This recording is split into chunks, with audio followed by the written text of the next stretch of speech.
చాలా మందికి skin related problems అయితే ఉంటాయి కదా! ఇచ్చింగ్ అనేది అంటే దురద అనేది పెడుతూ ఉంటుంది కదా!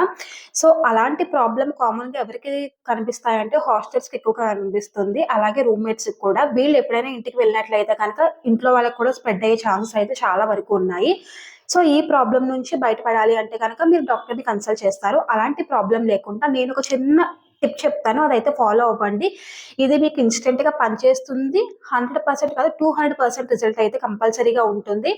అదేంటంటే మీరు వేపాకు తీసుకోండి. వేపాకు తీసుకొని కొంచెం ఇంత చిటికెడు పసుపు కూడా తీసుకోండి. ఈ 2 మిక్స్ చేసి మీరు వాటర్‌లో మరిగించాలి. మరగడం అంటే వాటర్ అనేది కంప్లీట్‌గా కలర్ చేంజ్ అయిపోవాలి. కలర్ చేంజ్ అయిన తర్వాత అప్పుడు ఈ వేపాకుని వాటర్‌లోంచి తీసేసి ఆ వాటర్‌తో మీరు స్నానం చేసినట్లయితే గనక మీ ఇచ్చింగ్ ప్రాబ్లమ్ అనేది 100% తగ్గిపోతుంది. ఈ టిప్ ఒకసారి ఫాలో అవ్వండి. మీకే రిజల్ట్ తెలుస్తుంది. టిప్ అనేది ఇచ్చింగ్ ఉన్న వాళ్ళే కాదు, నార్మల్ పీపుల్ అయినా సరే మీరు ఈ టిప్ అనేది ఫాలో అవ్వచ్చు. ఎవ్రీ 3 మంత్స్‌కి ఒకసారి మనం ఇలాగా వేపాకు, పసుపు కలిపి మరిగించిన నీళ్ళతో స్నానం చేసినట్లయితే గనక మన స్కిన్ మీద ఉన్న డెడ్ సెల్ మొత్తం పోయి స్కిన్ అనేది హెల్తీగా ఉంటుంది.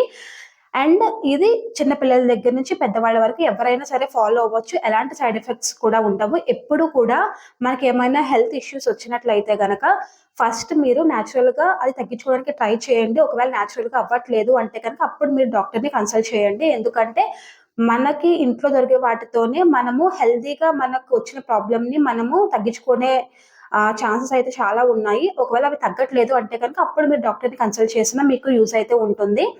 మన ఛానెల్‌లో అయితే ఇలాంటి టిప్స్ చాలా చాలా ఉంటాయి. ఈ వీడియోని లైక్ చేస్తే మీలాంటి ఇంకా చాలా మందికి ఈ వీడియో అనేది సజెస్ట్ చేయడం జరుగుతుంది కాబట్టి ఈ వీడియోని లైక్ చేయడం మాత్రం మర్చిపోవద్దు. ఓకేనా? Thanks for watching. బాయ్.